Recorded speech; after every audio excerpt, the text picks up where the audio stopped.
Hi everyone, Ross here from Ross McGibbon Reptile Photography. Now I'm in a very remote part of Western Australia at the moment called the Great Victoria Desert, about 1,500 kilometres inland of Perth. And I've travelled all this way to come and film one of Australia's rarest highly venomous snakes, the Western Desert Taipan. And Australia is home to 3 species of taipan. The first one was described in 1867, and that's the Coastal Taipan, and that's the one that most people are aware of.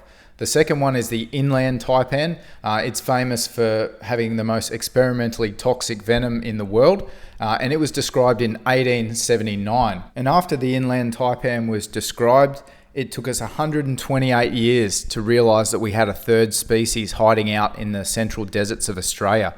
And the reason this taipan took so long to come to our attention was because of its uniform brown colour. Everyone was mistaking it for just another brown snake.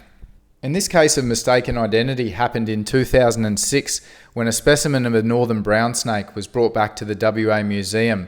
But a herpetologist there called Brad Marion thought it looked a lot like a taipan. So its identity was reassessed, and just like that, Australia had its third species of taipan. And in 2007, they described this snake as the Central Ranges taipan, named after the location which that first specimen was found. But as the years went by, more individuals started turning up in other locations such as the Great Victoria Desert, which is exactly where I'm filming this individual now.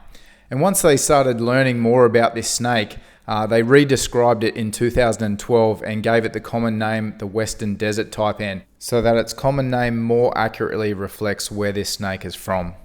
So as the snake keeps cruising through the spinifex here, I'll just talk a little bit about the venom of this snake and how toxic it is. So in 2014, the results of the tests of the Western Desert Taipan's venom came out, and they ranked the Western Desert Taipan at number 3 most toxic venom in the world, under the inland taipan at number 1, the eastern brown at number 2, and now we have the Western Desert Taipan at number 3 and the Coastal Taipan at number 4. So it puts this snake in the top 5 most venomous snakes in the world. Now that being said, when scientists test snake venoms in a laboratory setting, they use laboratory mice as test subjects. So all that really does is give toxicologists a relative comparison of how toxic the venom is on laboratory mice, and it does not necessarily correlate over to what will happen if a human is bitten. So don't take these rankings too seriously, but it does give you an idea of how toxic this snake's venom is compared to, say, the inland taipan, which scores the highest on the LD50 test. The only thing we really need to know is that this snake has a very potent neurotoxic venom, and it needs that venom to immobilize prey very quickly out in the desert, such as small mammals, and that's what it predominantly feeds on.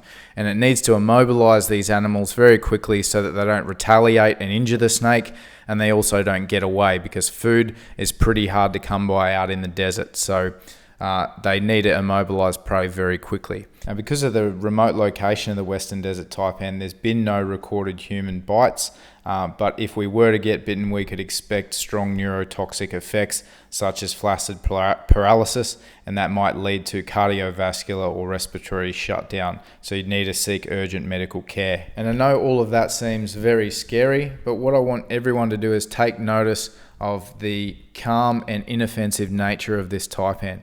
I'm out in the middle of nowhere, I'm filming her from just inches away, and not once has she shown me any significant kind of defensive posturing or behaviour. She's a very calm, very inoffensive natured snake. And I put this down to the fact that out in the Great Victoria Desert, they don't really recognise humans as a predator because they hardly ever see us. The only thing these guys have got to worry about is a large bird of prey or a big monitor lizard having a go at them. But they don't really see us as a threat to their life, as do some of the species that are a bit more highly strung, like tiger snakes and brown snakes, because they're in such an urban environment and they have a lot more predatory pressures than these snakes do out here. So hopefully this footage has perfectly demonstrated that just because a snake is classed as highly venomous doesn't mean it's got a defensive and aggressive nature.